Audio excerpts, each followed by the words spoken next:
Oh, yes. Everybody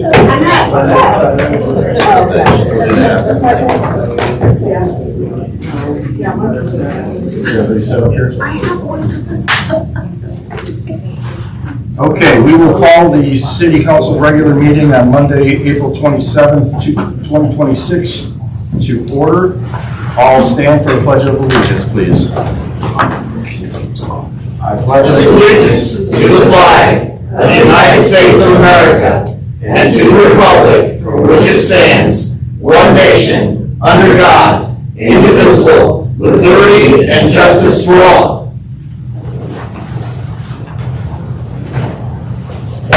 Okay, we'll have a call of the roll, please. Mayor Donovan, Here. Councilman Reiner, Councilwoman Doomer. Here. Councilman Patterson, Here. Councilwoman Elliott. Here. A quorum being present, we will now move to the approval of the agenda. Do I hear a motion to approve the agenda? I'll make a motion to approve the agenda for tonight. I'll second. Having a motion and a second, we'll have a roll call vote, please. Councilwoman Doomer, Yes. Councilman Patterson, Yes. Councilwoman Elliott. Yes.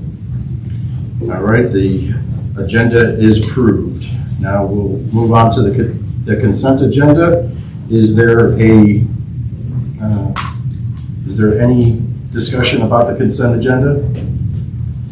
Yeah, I do. I do have questions about the financial reports, so do I talk about them now? Or I would say that you would probably want to make a motion to remove the financials from the consent agenda and onto the regular agenda. I would like to make a motion to move the financial reports from the consent agenda and onto the regular agenda. Is there a second? I'll second. All in favor? Aye. Aye. Any opposed? We'll move the financials off of the consent agenda.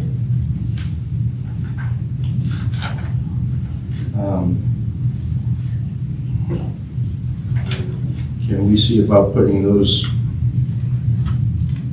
I guess that will, so number 3 will turn into number 6. Number 4 will end up being number 7.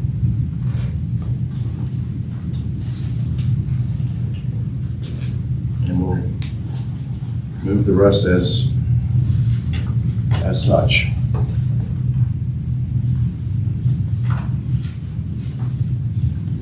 Any other issues with the consent agenda? Should we have a motion to now approve for the amended consent agenda? Okay. I'll make a motion to approve the amended consent agenda. I'll second. All in favor? Aye. Any opposed? Okay, the amended consent agenda is approved. We'll go on to number 5.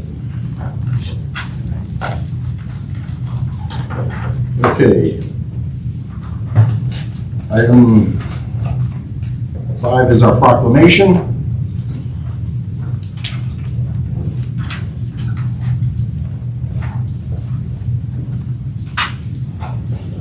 Proclamation from the office of Mayor Don Donovan, City of Pleasant Hill, Missouri. Whereas in 1872, J. Sterling Morton proposed to the Nebraska Board of Agriculture that a special day be set aside for the planting of trees.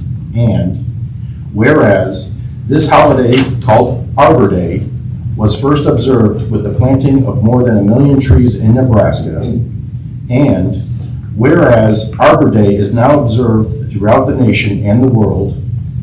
And whereas trees can reduce the erosion of our precious topsoil by wind and water, cut heating and cooling costs, moderate the temperature, clean the air, produce life-giving oxygen, and provide habitat for wildlife. And whereas trees are a renewable resource giving us paper, wood for our homes, fuel for our fires, and countless other wood products. And whereas trees in our city increase property values, enhance the economic vitality of business areas, and beautify our community, and whereas trees, wherever they are planted, are a source of joy and spiritual renewal. Now therefore, let it be proclaimed that Mayor Don Donovan and the Pleasant Hill City Council do hereby proclaim April 24th, 2026 as Arbor Day in the city of Pleasant Hill, Missouri, and I urge all citizens to celebrate Arbor Day and to support efforts to protect our trees and woodlands. And further, I urge all citizens to plant trees to gladden the heart and promote the well-being of this and future generations. In testimony whereof, I have hereunto set my hand and caused the seal of the city of Pleasant Hill, Cass County, Missouri, to be affixed this 27th day of April, 2026.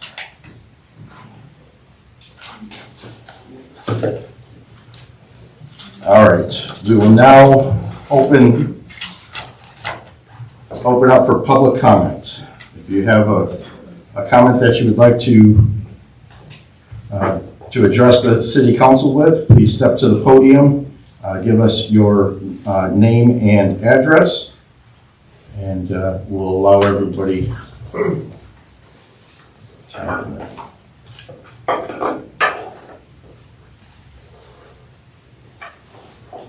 I'm not sure if this is the right place, but my name's W.K. Hendrickson, and I'm at 1406 Long Hill Avenue, Pleasant Hill, Missouri.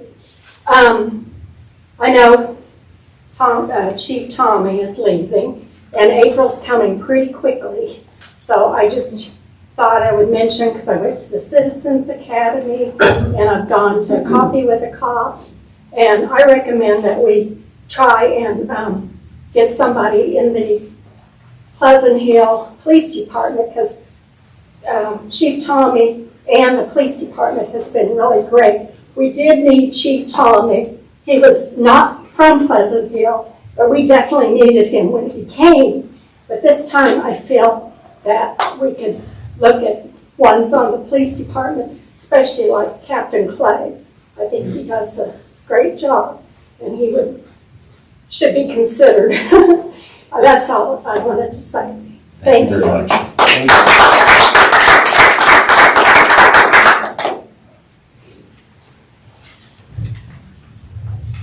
Is there anyone else that would like to come up for public comment?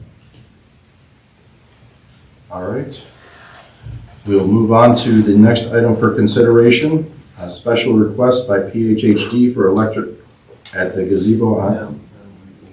Oh, the financials, that's right. Sorry. Sorry. Gonna put you on hold for just a little bit longer. I'm sorry.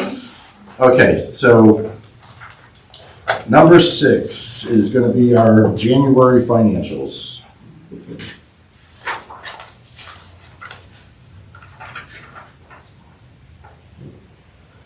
Is there any comment or discussion that needs to be had?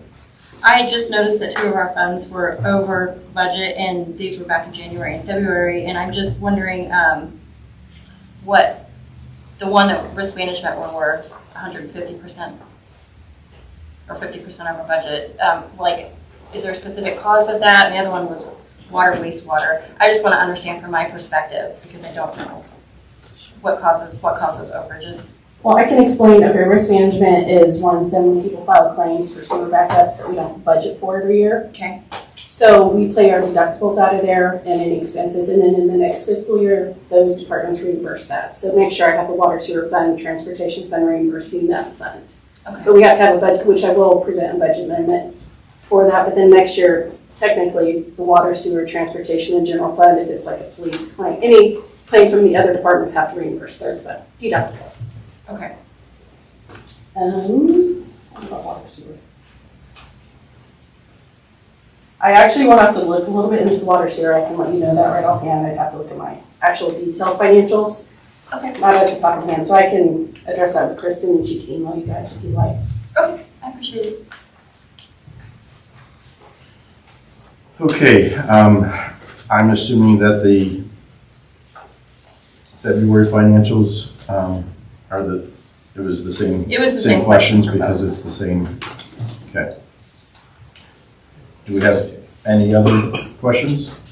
Well, I'm glad Jessica brought this up because I was just gonna ask later, but, so with the general obligation bond, we're showing proceeds that are, exceeding our expenditures by about 300 grand as of February 28th, 2026.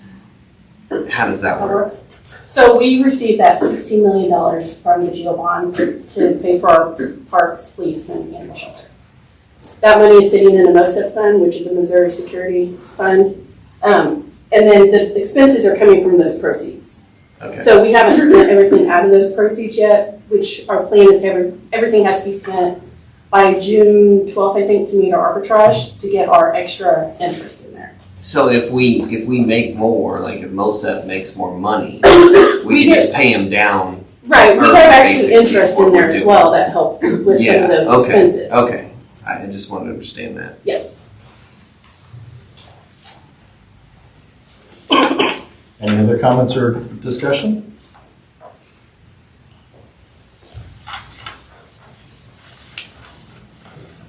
Now, we will move on to the special request by PHHD for electrical at the gazebo on Gray's Lot. We would still need a, We are you have going to to ask clear that. for us to bring those back at on another agenda, or do you want to? Are we okay with, is the council okay with just getting the email answers from, I'm fine with that. Absolutely. okay. We have to make a motion. To approve the financials, To approve that, to approve those financials. because they were not approved in the consent agenda. I'll make a motion to approve the financials from January and February. I'll second. Do we have a roll call vote? Councilman Dewar, Yes. Councilman Patterson, Yes. Councilman Elliott. Yes. All right. I'm Is it my trying, I'm trying to get us there, I promise. You're good, take your time. Okay. It's really my first full meeting, so, It's all good. okay. Have at it. Okay, very good. Hi, everyone. My name is Bonnie Chambers. I own Casey Vintage Realty, which is down on 124 South 1st Street, which is right around the corner. I work with Pleasant Hill Historic District. I chair the design committee, which is in charge of looking around the community and helping with aesthetics and some improvements like that. They also sit on the board for the Historic District. So I'm here tonight on behalf of the Historic District to ask for a vote on a feature that we would like to add to the gazebos. So I'll just back up 1 second since we have a newer council and mayor up here. Back in June of 2025, we presented a project to add 2 12-by-16 structures down on Gray's Lot. Since then, we have put those up on the hottest days of the year and about killed our contractors trying to do that. But they got them up and they look fantastic. Since then, we raised money and we planned for putting the flooring in. The flooring was just completed last week and it looks fantastic. It's stamped concrete and it's in matching with the Wyoming Street Park, the other one over there. So it's just very cohesive, very nice, very pretty. To add to that and take it to the next level, we would like to run electric service to the gazebos. And when I say it's simple, it's super, super simple. On the west side of Gray's, there is an electric box. From there, we have a trench to the gazebos, which I'm not sure about how many feet it is, 70 feet maybe. Very small area from one side to the other. Just run lines underground, hook them up, put some covered outlets on the gazebos. Then we can plug in camp lighting with timers so that our downtown is illuminated, so that it is lit, so that it makes for a space where people want to come and makes them feel a certain way about our downtown. So that's what the ask is tonight. I'm sure you probably have questions about the process or any of it, so let me know. So does the city of Pleasant Hill currently own Gray's Lot, or is it donated to the historical district? City owns the lot, Okay. and so council needs to approve all decisions regarding that. The other issue that I have that it just says in our duotang here, estimated future and ongoing costs are undetermined. So for me, is the city looking at maintenance on this, or On the is gazebos? is the historical district going to assume any repairs or anything that would need to be For the electric? for the Or electric? gazebos Yeah, well, I know themselves? you guys are doing the electric, but here in 5 years, we got a problem. We got to dig up a line. Oh, gotcha. Yeah, no, the historic district will care for those gazebos going forward. Okay. Who's paying the electric? Who pays it now? Probably someone behind me knows that. City pays the electric bill off of that meter that's on the Gray's lot?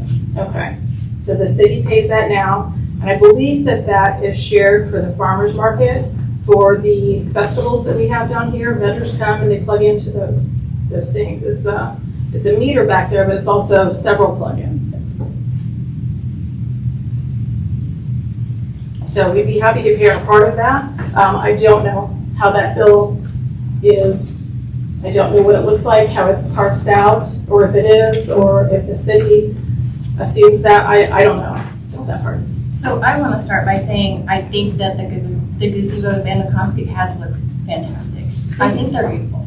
My concern with it is that it is a city-owned property, and that when this was brought to council, so I was at that meeting too, on June 9th of last year, they were supposed to be temporary units. Very temporary, easily movable, that kind of thing. Since then, we've put in cement pads, and now we're asking for electrical, and I don't feel like that would also complement it being easily removable.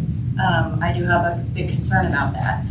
I also, I did some looking into this, and we didn't put the farmer's market on Gray's Lot because we wanted to keep it open for infill. And Shelby talked about this on the June 9th meeting too.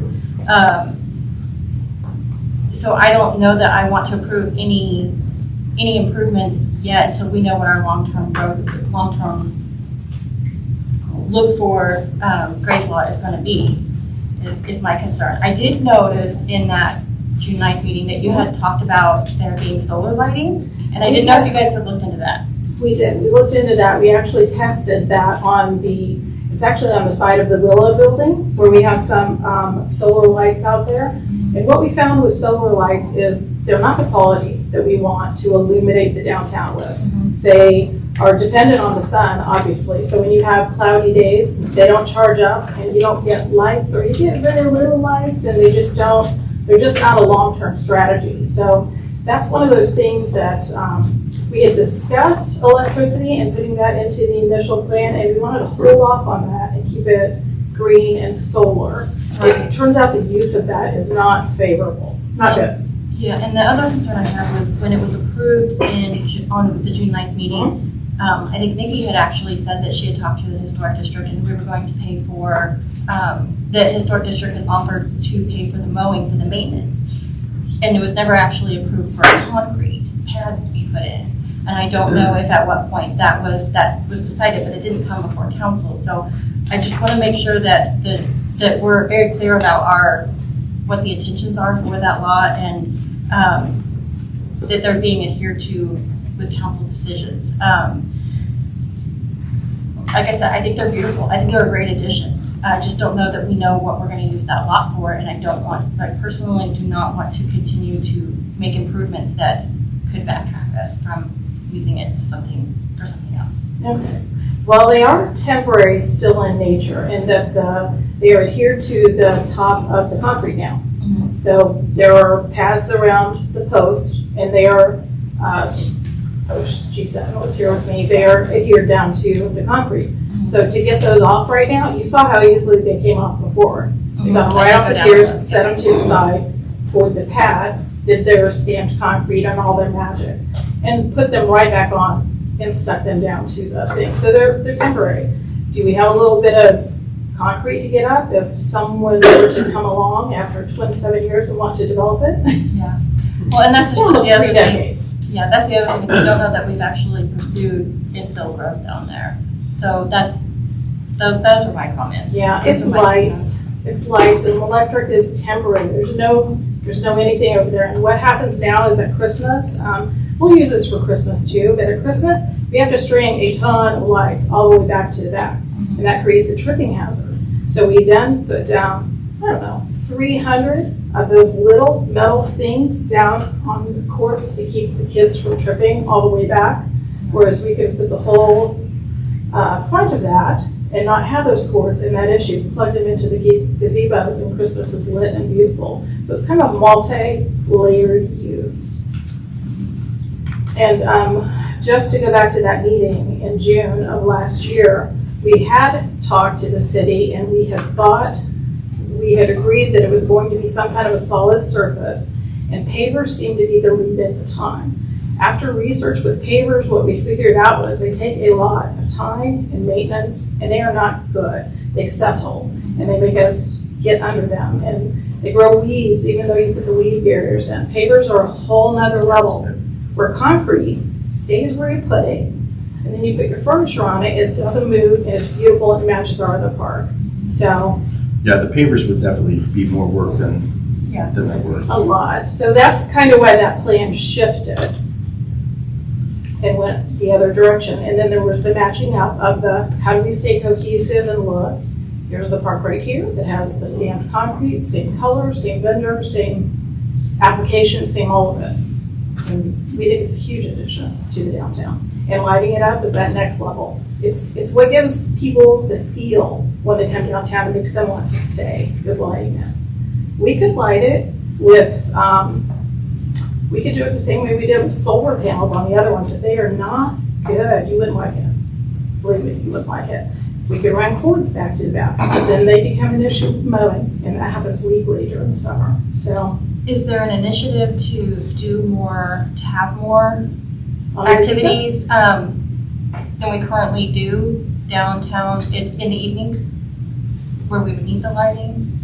Well, I think people want to come gather. You build the space and they come, right? Mm-hmm. So we tested that out over a couple of years. Ray's Lot was empty. There's nothing on it. And so we said, well, why don't we try some picnic tables? We put out some picnic tables and they came. And we put umbrellas because they needed the shade. And they came, and people use them all the time. They use them in the day, they use them in the evening, they use them for all of our events. Kind of same thing with those. We have furniture ordered, it's on a truck, it arrives tomorrow. And we're going to put that out on there and just make it really beautiful. Decorate it, we want to light it up though. It's just a wire. It's electric. Simple. I've been redoing the electric at my house too. Sometimes. Yeah. Yeah. So respectfully, we would like to do that for this town. We work very hard to raise a lot of money, and we want to put that money right back into the downtown and show that improvement. And I can't think of a better way than lighting it up. Any other comments or? I'll make a motion to approve the special request for the Pleasant Hill Historical District for electrical at the gazebos on Grace Lawn. Okay, a motion has been made. Do we have a second?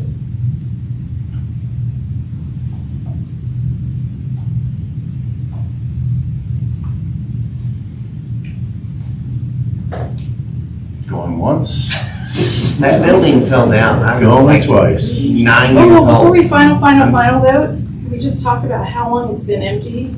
27 years, people of this town had to look at that empty lot with nothing pretty on it. Now we put something pretty on it. Just want to turn on the lights. That should be an easy vote. My belief is that is a very easy vote for council. Do what's right with the city.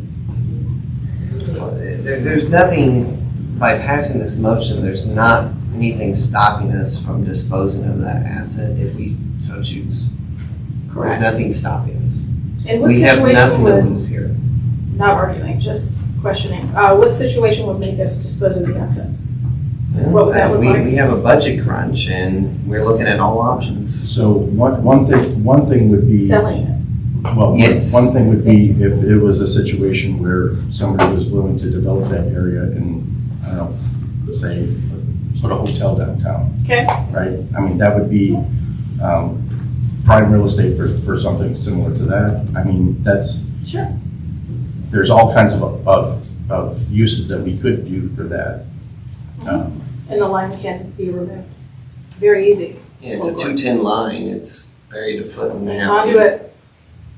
Conduit, it's a trench conduit, LA. Is there any public comment? Yeah. What's that public comment? Well, if you think it's gonna help the situation, I'll allow, if there's anybody from the public that would like to talk in favor or against this, come on up. I'm not in favor or against it, I just have a question. We traveled 5 years with an RV, went to all kinds of national and state parks, and they all use solar lights and those kinds of things, and huge 30 by 30 pavilions. They all use solar lights, and then they had solar electricity came down, and they used the solar battery up in the top. And I wondered if that's what you guys had looked at that was not adequate, or had you looked at that sort of system yet? No, we didn't look at anything on that level. Good question, though. Go ahead, John. I'm not for or against either. I'm just Could you curious. come up to the podium if you're going Yeah. to speak? Sorry.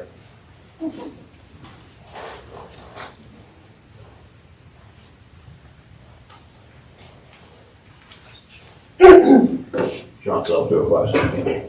Everybody knows. I'm just curious, is there anything to keep somebody from going down there and plugging their EV in overnight on this since it's on the city electric bill?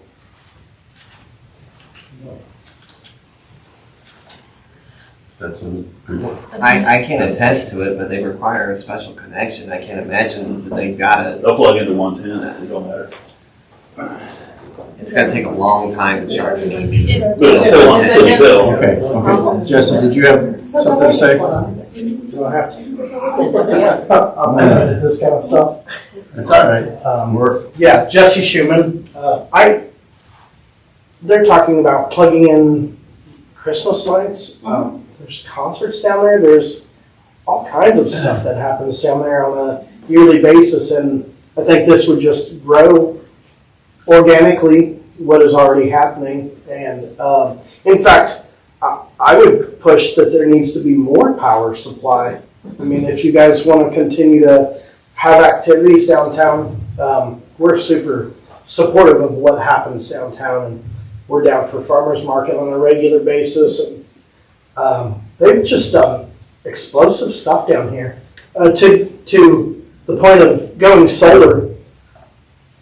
Solar's not an option down there. Not if you're going to plug in Christmas lights and everything else. There's just not enough power output. I mean, I'm a stupid plumber, but we deal with this stuff all the time, whether it's, energy sources for different items and maybe for some small Christmas lights, but then you're talking about batteries. Batteries have wear and tear. They have a shelf life. They can't take on heat. That's the only way you would be able to serve anything else, and even Christmas lights. Like I said, I push for even more power. So 210, 480. Well, I mean, obviously we have power over at the fairgrounds too that has had nothing but problems year after year. When it's fair time and for the barbecue contest and stuff like that. And I mean, to me, the only thing would be like the added maintenance that we're going to have on it as well, right? So, I mean, putting it in is just part of the issue. The rest of it is going to be maintaining it or whatever afterwards. And to your point, if the wind blows, the power goes out in Pleasant Hill. So that's not, I don't know. I mean, we have infrastructure issues, and that's what you're speaking to. You're going to run a new service off of a panel, off of a pole, and run conduit in the ground and pull wire. I mean, you're not going to have a problem with that portion of it for a couple of decades unless somebody does something wrong, And to your point, That's all I got. thank you, Jesse. To your point, when you said put it in, did you mean add it? Because it's there on the back of the lot right now. Well, I'm just trying to understand. no, you're going to have to dig a trench and you're going to have to put the line in. Oh, yeah. Right? So that's what I mean by put it in. Thank you. Right? So the line has got to go Yeah. from wherever it is now to those structures. Yeah, which is 50, 60 feet, And so, little distance. I mean, one, I'm assuming that everything is, like, if this was approved, that, like, you know, one, we're gonna get, you know, call before you dig and everything's gonna go that way and there's gonna, like, we're gonna work with Missy's department to make sure that everything gets done according to code and all that other stuff. So, but that's not even, I mean, I guess where we're at right now is, you know, the city council has a motion to approve, but unless we get a second, this is gonna fail because of lack of a second. Can I speak? Just once? I usually don't but I'm downtown and they have done a lot on Gray's Lot. I'm just thinking that if they run 50 feet to those, right, that's something that's easily taken out. And maybe if you guys say, oh, well, we will take it out when you need to take it out, and maybe in writing, say PHHD says, we will take it all out, we will maintain it to have it there. Because personally, I think that's a perfect place for bands and a piano to plug in. And so I'm just saying that, you know, we've got the farmer's market coming up and music down there. It's a lot easier to be under something instead of bringing in a tent. And I'm just saying, that's where I hope that Thank you, Connie. is information. Yeah, it's for the benefit of downtown. It's not for the benefit of our group. We work really hard to raise money to do these improvements, and we're just asking you to turn on the lights. Simple. Just work with me. Well, and that's why I made the motion, because I don't see any city downside to this, so that's just me. Okay, so, Every city's got their lights. Can I say something? Bob, I appreciate it, but we have a lot of stuff to get through, and I'm not sure that it's gonna change either one of these ladies' minds, so we're gonna put it to, if there, We don't is have a there a we can't second put it or to- is Can I there make a not? motion that we put this on to, I need some more time to think about it. I do have, yeah, I would agree with that because I do have a couple of other questions that I want to look at further. I would make a motion to table it. What period of time? How long? Just till Next next. meeting. Next. Okay, Yeah, and so, hopefully Pat can be here too, so she can hear it, yes, participate. absolutely. So, Can I make a suggestion? Would Yes. it be helpful if maybe we worked with them to maybe put together some sort of agreement on what maintenance of that line or the bill or anything like that when we get some more information on our end? Is that helpful to you all? Absolutely. yes, Okay. I think that would Thank you. be. Okay, so now we have a motion to table this to the next meeting. So at this point, I would say that the motion for to approve has failed due to lack of a second. And there's a motion to table this to next meeting. Was there a second? Yes, I'll second it if Jessica's, yeah. Okay. However. And we'll have a roll call vote on that. Okay. Ready for vote? Okay. Councilwoman Doomer, Yes. Councilman Patterson, No, Councilman Elliott. Yes. Okay, so with that being tabled, we're gonna table it to the next meeting, and maybe we can see about having, setting up some kind of, discussion between PHHD and the council or whatever, and maybe we can do some kind of work session like we've done before, and then bring it to the meeting after that. All right, thank you. Thank you.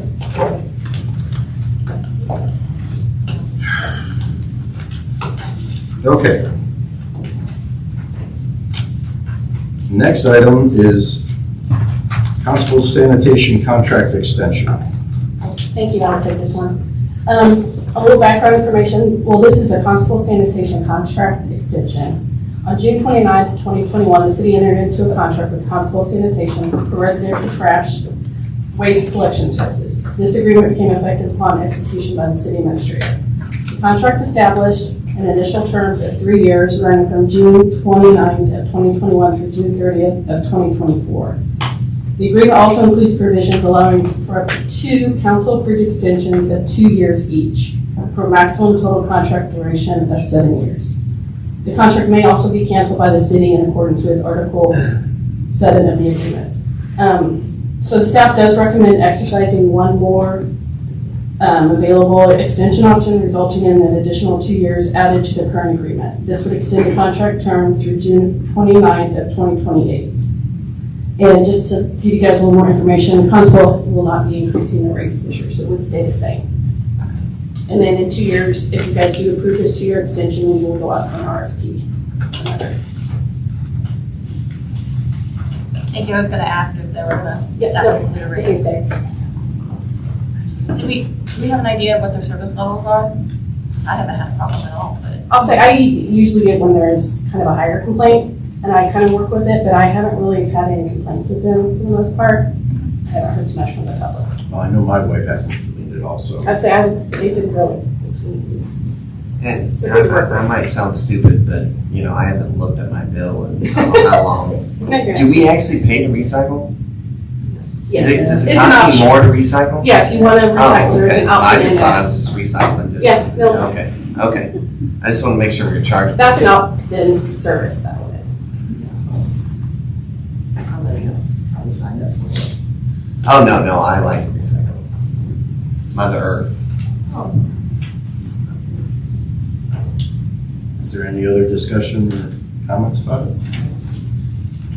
This is 2 You years don't for think they'll extending it. change it? Yes, the last 2 years. So after this one, We have to we'll have to look put for it out for bid again. and- Correct. So there won't be a rate change for the not duration for of the this 2-year year. extension? Their contract states they can look at their, the index to see what their rate is. They might increase it, but this year they did not increase their cost. So there will not be an increase to that For a year, for the year, for 1 year. Okay. I'm not sure about next year. but yet. not for the duration of the extension? Correct. Okay.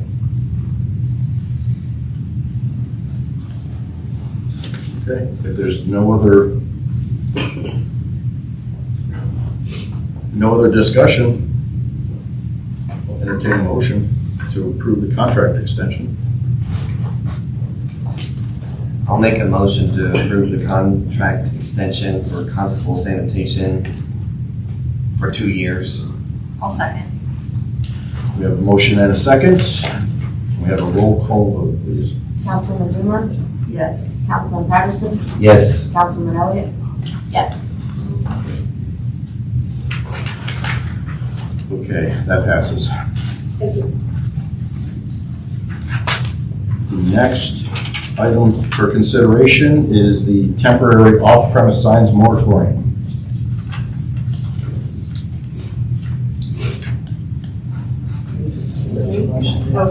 Sorry. Does, I was saying, okay. It's on the public comment or? Is there a recommendation on how long we need to extend it?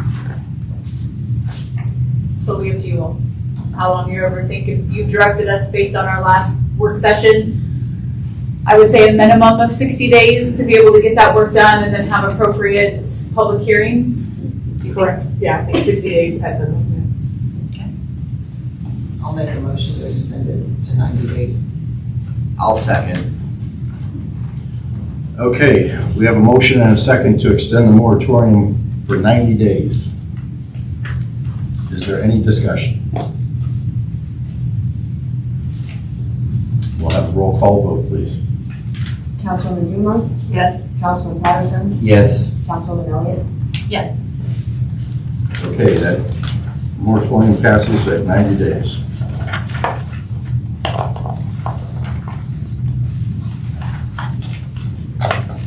The next item for consideration is, or for discussion, is the 4th of July events and the 1976 time capsule.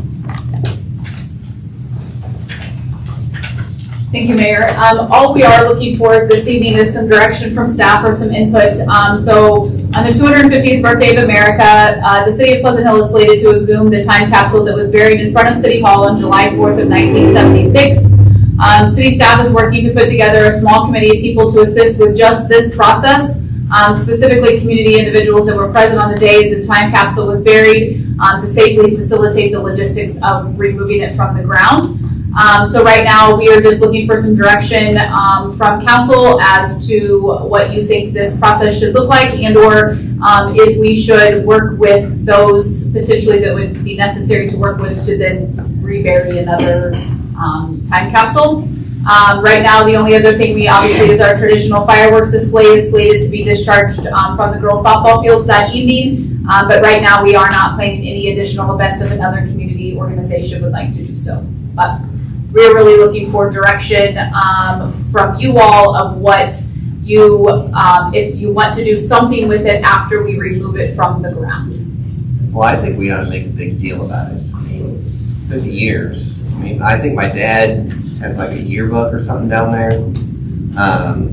That's a big deal. And I think we ought to bury another one. I won't be alive in 50 years, but we can bury it and maybe my kids or grandkids can be here. But I think we ought to make a big deal about it.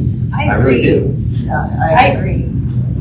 Sorry, go ahead, Brenda. Yeah, I agree. That's all I was saying. I think we would be missing out on a huge opportunity to have the entire community involved in something like that. I think we would really have an opportunity to bring a lot of people in. I would like it to be videoed, somehow put on a live screen, because it's not going to be able to, only about 50 people are going to be able to see what's going on. So I would like it to be on, and I'd like everybody to be at the gazebo, so I don't know about just putting it on Facebook, but casting it to a screen of some size at the gazebo would be, so that people all can be together and experience it. Is there anyone that was directly involved with the creation and the burying of that capsule? Are they still alive? Clark Stanley has asked to be a part of it. Okay. He actually, I believe, donated the vault Okay. that was used to put it in the ground. So we have had some initial conversations with him. Pete Shortridge, the curator of the museum, has offered his assistance as well. So there are some folks that were around at that point. Again, just from a facilitation standpoint is really what staff has been focusing on.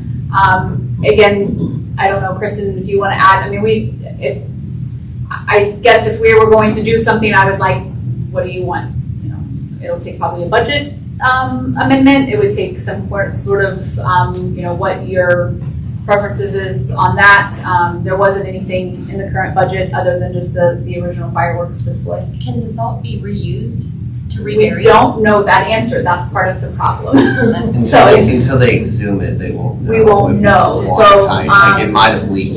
I think Mr. Stanley will be able to give us a little bit of an idea of what that looks like, but from my conversations initially, we won't know if we can use the same one. So more than likely, if we're going to put things in it right of way, it's going to require having one on site to be able to rebury in the event that that one cannot be used. But again, we don't necessarily have the equipment, so that's why I'm saying we're gonna have to work with some local folks that would be able to help us with that.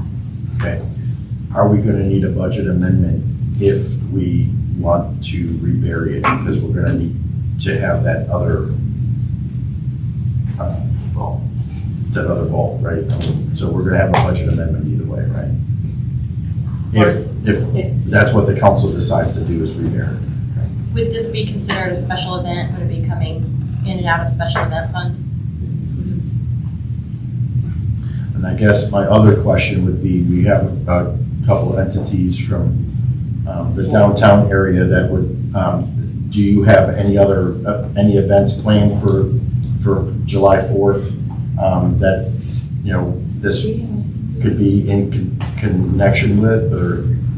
We don't, I reached out just in terms of farmer's market, wondering if there was gonna be any sort of celebration to do something in tandem on that Saturday. It would be a Saturday. You know, as well as some other things too, like the Heart. I'd like to collaborate with what you guys are doing with the Heart, so that we can kind of, like I said, in tandem, do some things the next day on Saturday. So, but yeah, I was kind of waiting to find out what the answer was, because we can definitely, you know, like you said, extrapolate on that a bit. Is there a time? So right now, in our initial meetings, we were planning to do something of a morning just for heat purposes. So that way that if it gets super hot, we anticipate, you know, I would guess some of the folks that would choose to come down and participate might be older if they were there.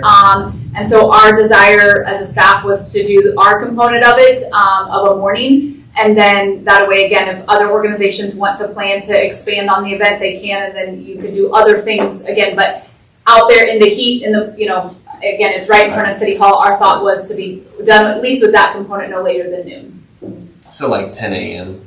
I think opening that. but we were council. looking at from like 9 to noon was kind of the time Okay. slot we had allotted. If I can address it, it's because you talked about the entities, but Carla Murray, 300 North Campbell Street, but also president of the board for Downtown Pleasant Hill now.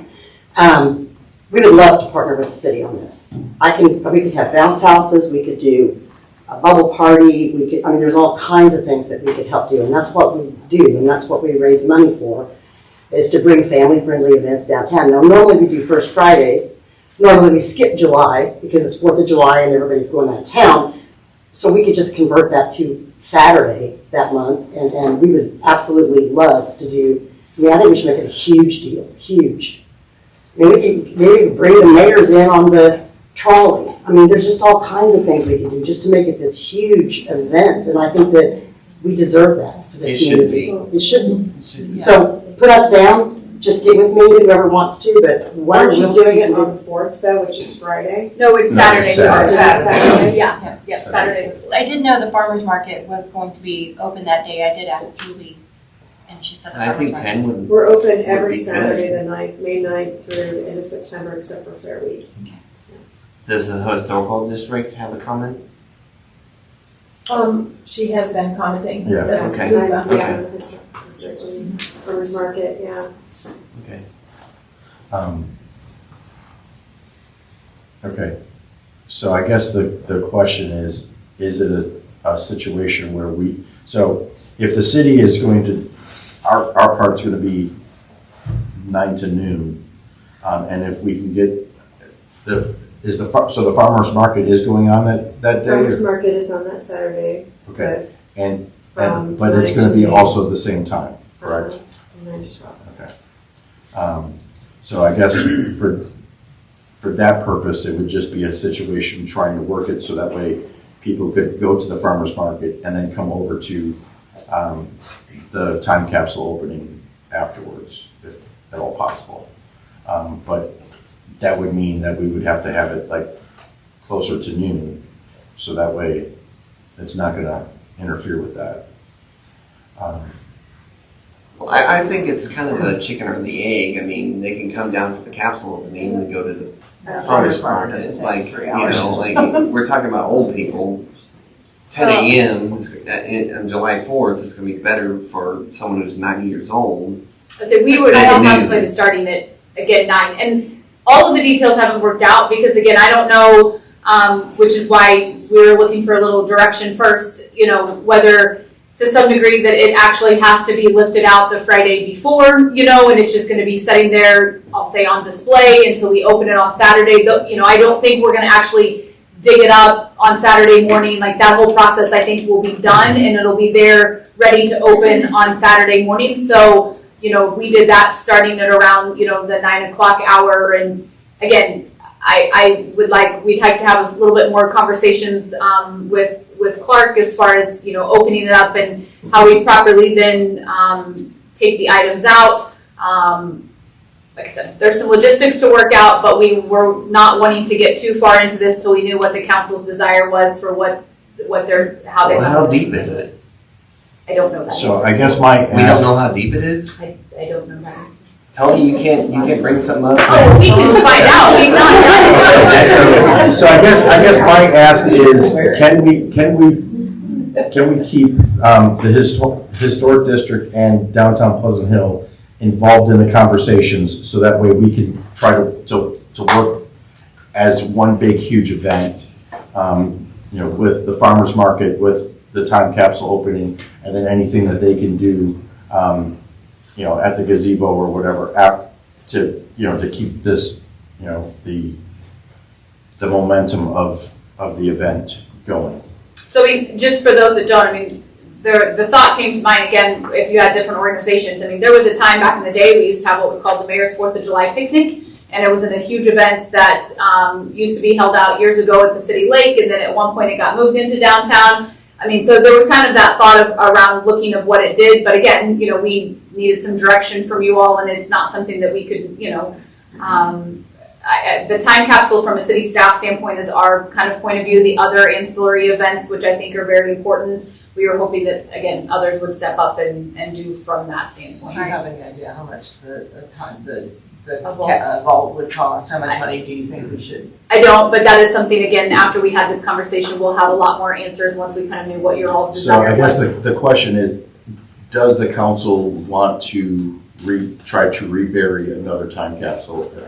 Absolutely. Yes, and I do. So that's the direction that we need to go is to rebury to try. Mason? I know. Okay. I guess a second question kind of going along with the event, do you want people to do it that day where they're dropping stuff into the new time capsule that would be buried? Is this something they would come back and do? I mean, we don't even know if the contents within the existing time capsule will be able to be salvaged or taken. We also need to figure out, I mean, are you really who you say you are when you're coming to get these items? So I think we need some more background around that, because yes, we can open it, and then do people just kind of view it and look at it? I think Surely there's a list of what's in it. people, it What's was in the box, I would assume that it's. I don't believe it was there heavily related to the schools, which we need to bring the schools in on it for sure.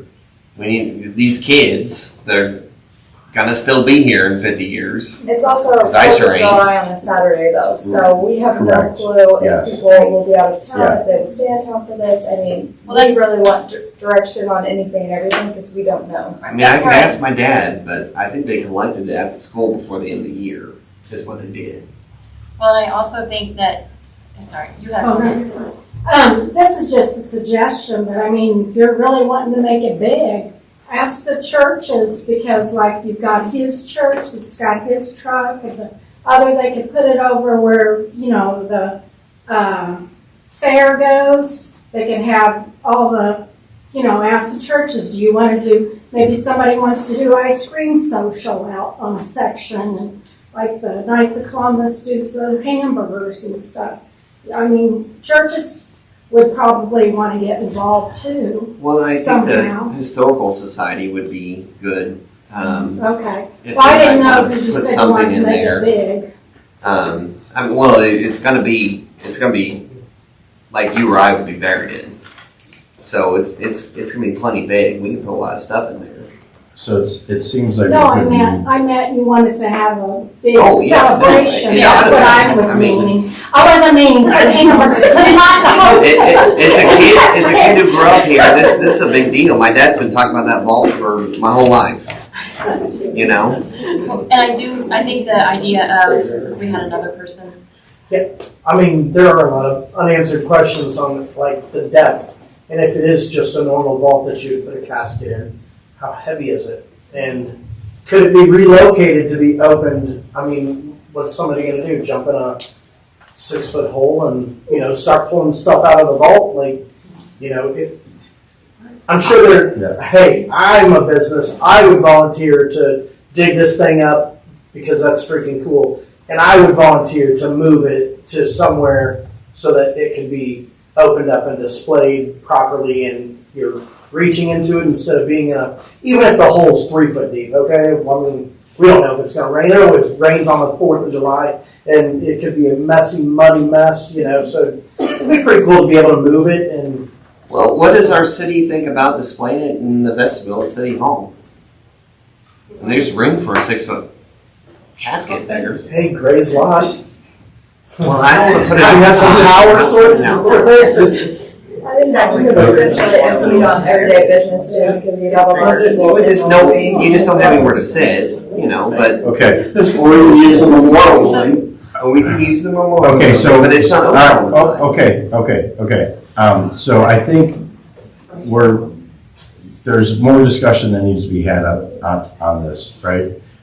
We already have a committee that's working on getting, trying to figure out how to extract the vault or what that process looks like, correct? We already know that we want another vault to be reburied, right? So, I guess what I'd like to do is try to set up either have that small committee already, or create another committee to look into all of this other stuff. What I'd like to do with that committee is have a member from PHHD, a member from downtown Pleasant Hill, and then, like a couple other people or whatever on there to work out the logistics of what's gonna happen, who's gonna be able to do what and provide what, and then report back at either the next meeting or the meeting after that, okay? That way we can, because we're not gonna be able to plan this whole thing by just talking through here, so let's see about working it that way. Kylie, whatever questions that you have or that you need answered, we'll see about getting it to that committee, and then, they can answer those questions, present it back to the council, and then the council can make the decision from there, okay? All right. Let's move on to the next bit of discussion, which is the meeting and agenda format. Yeah, so this one, Mayor, you had mentioned you wanted to be able to discuss potentially changes to the second readings on ordinances and consent agenda and things, so this one's really on here for you. Okay. So one of the things that I asked was that all budget amendments not be placed on the consent agenda, that they be placed on the regular agenda going forward. I know that there's been conversations about second reading on ordinances, and I guess we need to see about getting a consensus of the council that is what we'd like to see going forward. I would agree, it's something I campaigned on. Just for like tonight is a good example of having items on the list and then maybe not being fully prepared to answer them on the same night, or we would need some more time and more questions asked. So I would like to see second readings. I agree. Okay. What about you, Zach?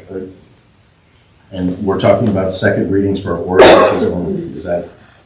So you're saying that any ordinance that comes before us, we have an initial meeting and we table it, and we come back 2 weeks later and address it? Yeah, so in other organizations that I've been involved in, when there's a bylaw change or like a law change, it would be a situation where what would happen is there would be a reading of the proposal, and then it would be held over to the next meeting where it would then be voted on, to give everyone ample time to digest what is being changed and bring up any comments or concerns with what the change is. Well, to me, that sounds redundant, because we can always choose to table something. By requiring it, we are not as mobile and flexible as we could be. Correct. That's the only issue I have with it. And if I can make just a clarification, none of the items on the agenda tonight were ordinances, so they would not have been. Well, no, I understand. No, I know that was coming later. But sometimes you have to make a quick decision. And waiting a month can be a problem. So I think tying ourselves to that may not be the best idea. That's just my opinion. I like to keep my options open. So Kristen, I guess my question is, has there been a time where we had an ordinance that we didn't have very much time to make it, and we had to do it quick? I mean, not since I've been here. But I will say, like, something that's worth noting is for like a rezoning, for example, that requires an ordinance, so that will add on an additional 2 weeks for that sort of process. So, ultimately it's up to you guys, how you want to do that, but that's just what I wanted to make sure that you were aware of if you move forward on that. anything that's gonna delay economic development, I'm not in favor of. So potentially, we have to rezone something for economic development. We have to wait a whole month.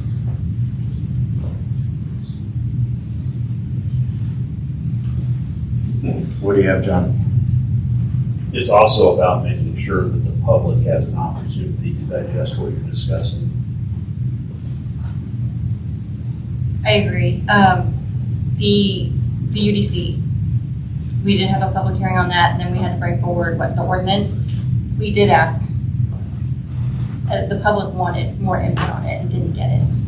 And now we're changing it, and we have to go through another public hearing because those kinds of things we can prevent by doing a second reading. Well, that's on us as councilmen and mayor to listen to our people and table it. That would be my rebuttal. Okay. Ivan? We'd only be waiting 2 weeks, not a month. It was brought up, wait 2 weeks for the next meeting and then vote on it. So we're not waiting a month, we're just waiting 2 weeks. And we're also not forcing stuff down people's throat. Is there anyone that wants to make a comment in favor of, or I guess against in Dr. Patterson's position of like, hey, we should.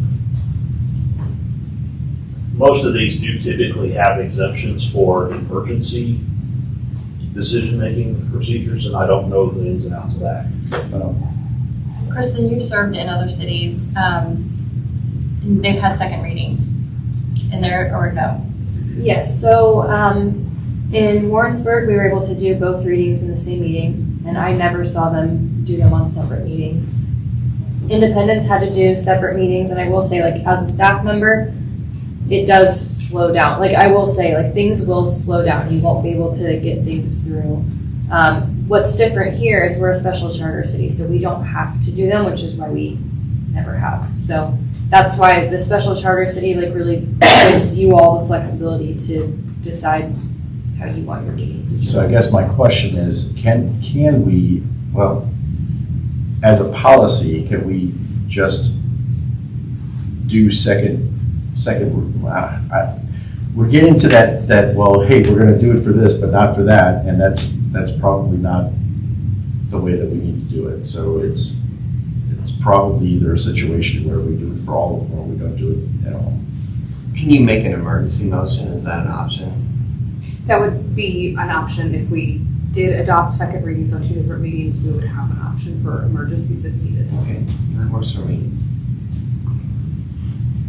Okay, do we need a motion to have that, or is this a situation where we have a general understanding of what the council is looking for? So you probably need to go back and look at the process, right? Like, to draft an ordinance to adopt that policy, or no? Well, I don't think so, because it's kind of just your rules of procedure. You can stop me if I'm wrong, but As long as it's written down somewhere, if you have council rules, it could be in there. If not, it would be an ordinance. I would. So does it need to be a resolution that we make to approve this? I would prefer it be an Nikki? ordinance. Technically, a resolution would expire at the end of the next term. And then we have to do it again. So we have to really, make it's an just be ordinance And then to a approve the future council. ordinances. It's a process that they would have to go through. That's what would require you to do second readings, is that it is the law. We have to make an ordinance for second readings on ordinances. Yes. Okay. There was one. Just so I'm clear. Yeah, we made. However, because the ordinance is not in place, we do not have to read it twice.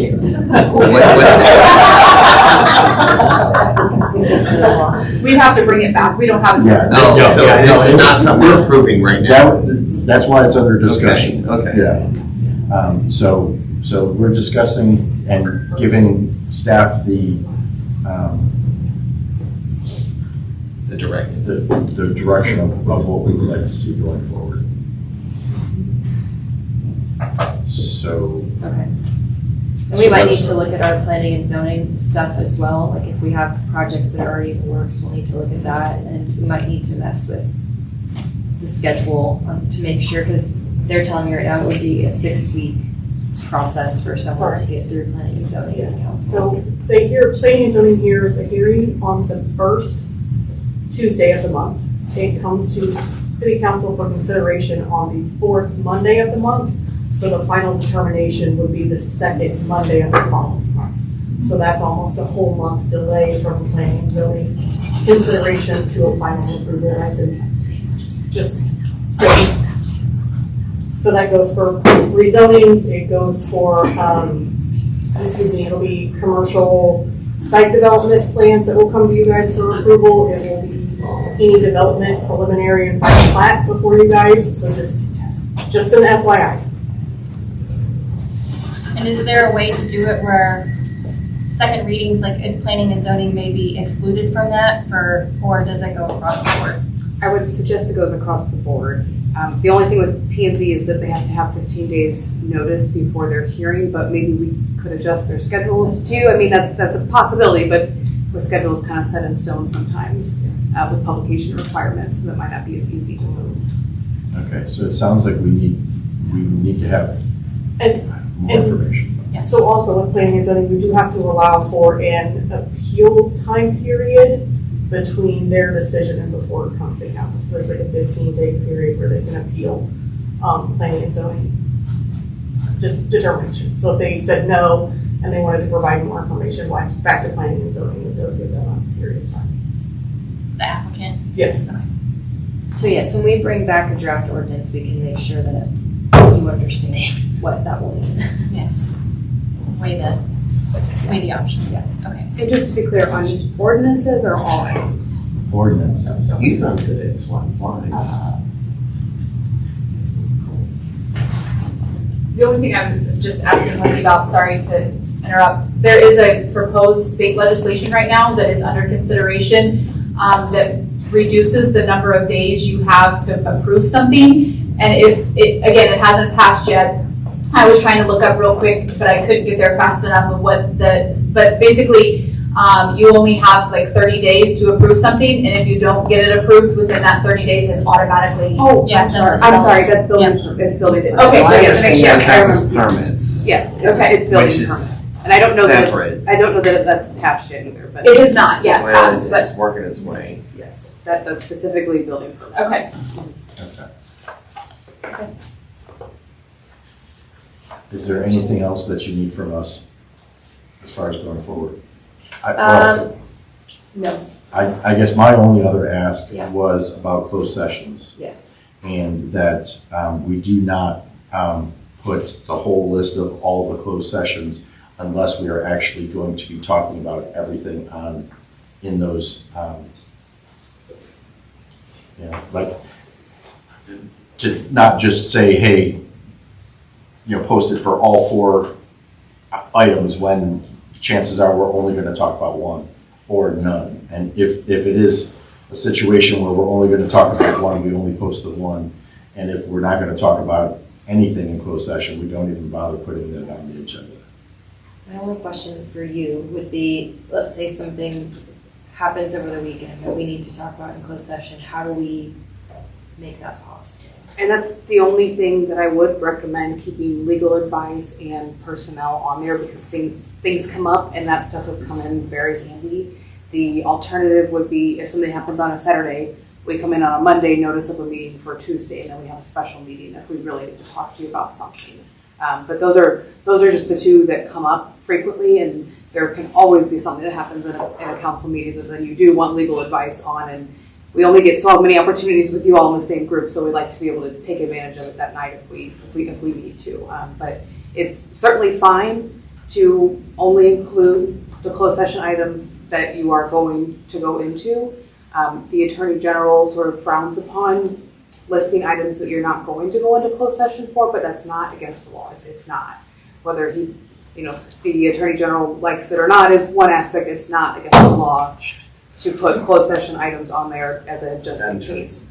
But it's up to you all. Okay, so is it not a situation where we can, at the beginning of the meeting, add that So the sunshine law requires a tentative agenda, which means that it's tentative. It can be changed. I would feel more comfortable if the closed sessions were completely noticed up 24 hours rather than amending the agenda in the meeting personally. I think that provides a little bit more notice than When amending we the come agenda. back out to close this session, could we disclose what we talked, like not what we talked about, but the topic we talked about? Would you feel better? That way the public knows topics that we talked about, not exactly. Well, I think when we go into closed session, we are saying what we're going into closed session for. I don't think it's been a situation where we've rattled off all four of them when we know for sure that we're only talking about two of them. Right. So if we had legal and personnel on there, and then because we always do, and then we actually didn't have personnel to talk about, you would just ask to go in for under one, is what you're saying? Correct. Yeah. But, yeah, and I guess what I'm saying is what I would rather it be is if we don't have legal or personnel, that we don't even put that on the agenda. Just so that way it doesn't look like we're always going into closed session if somebody's just looking at it online. Yeah, that's a proposed good agenda. point. And isn't it like if we were to need to go in closed session to address something, could we also post that as an emergency type situation, or does that not apply for closed session? Emergency exceptions do apply for closed session, but emergency is like a tornado came through town and we need to meet right now. It's usually not, we got a personnel thing we need to talk about tonight. That can usually wait for the next meeting. So what it comes down to is that has to be posted by 6 p.m. on Sunday. Yes, Friday, 24 hours notice inclusive of Business days? Yes. Yes. No holidays and no business days. So by law, we have to have our agenda posted by 5 o'clock on Friday. And the other hard thing is that we have to let them know if we need an attorney for our meeting, usually like a week in advance. So that's difficult for us too, but I guess that doesn't really. Well, I guess that's why I'm saying, like, if we're telling them a week ahead of time, we should be able to tell the public on Friday whether or not we are. Sure, but there are times where we've gone into closed session without. But yes. That's true. I mean, that is true. I don't have to be in closed session for legal. There are True. attorney-client issues, emails and things like that too. But Okay. So is there any other discussion about that? Is there any consensus on doing it one way or another? Well, if we have to post it by Friday, like I said, optionality. But how often does something come up on the weekend? I mean, Sorry, I'm losing my voice, this allergy thing. because we post the agendas on Thursday, it has happened since I've been here that we needed to. And I've not been. How often, what percentage of the time? I don't- 5%, 10%? I just don't know how to answer that because it's usually things that we can't. Because the situation I think with for this is clarity gonna is be- taking it off the agenda that there's a closed session when there really isn't. It's good. But I think the level of understanding that we have to have is there's going to be exceptions to that. Every once in a while.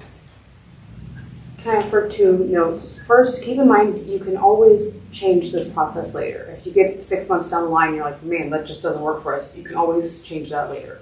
2, I have other cities who will list the typical exceptions just in case, and then they will bold the one that they actually need to go in under. So that's something that. That sounds like a good middle ground to me.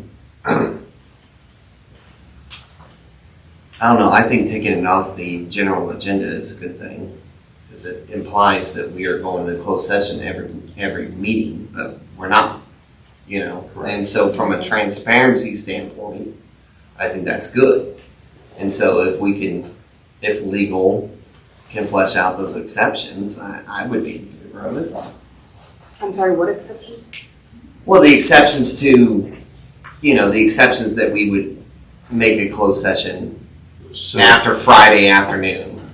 You know what I'm saying? There wouldn't be, so the situation with it is, it would be either we do not post it unless we're going into, unless we know for sure that we're going into closed session by 5 o'clock on Friday. And if for some reason something happened and we had to go into closed session, we would have to have a special meeting, or it would just have to wait until our next regular meeting. That's where we're at. So I think if that's reasonable. it's a situation where special circumstances, if the council is in agreement that under special circumstances, we will have special meetings, then we should be able to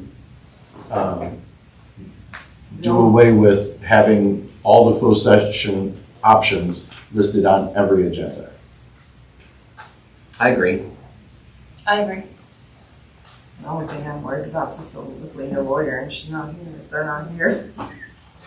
That's the only problem I have with it. Well, I mean, the situation with it is if we don't know by Thursday or Friday, then chances are the lawyer's not gonna be here either. Well, odds are we probably need more information anyway, so. Okay. I mean, that's, We can see how it goes for a while. Yeah, we can see how it goes, see if it works that way. Yeah, I mean, I agree with that. The way I was taught was that we don't list it unless we're talking about it. do we need a motion for this, or is the understanding of the council enough to move forward with it? Thank you. Okay. This makes up for the very quick one last time, right? So now we're probably on even ground. All right. With that being said, we do have closed session that we need to go into. So I will entertain a motion to go into closed session pursuant to RSMO 610-0211 for legal actions, litigation, and attorney-client communication, RSMO 610-0212 for discussion of real estate, and RSMO 610-02113 for individually identifiable personnel records. Do I hear that motion? I'll make a motion. I'll second. We have a motion and a second. Can we have a roll call vote, please? Councilman Doomer, Yes. Councilman Patterson, Yes. Councilman Elliott. Yes. All right, we are in closed session.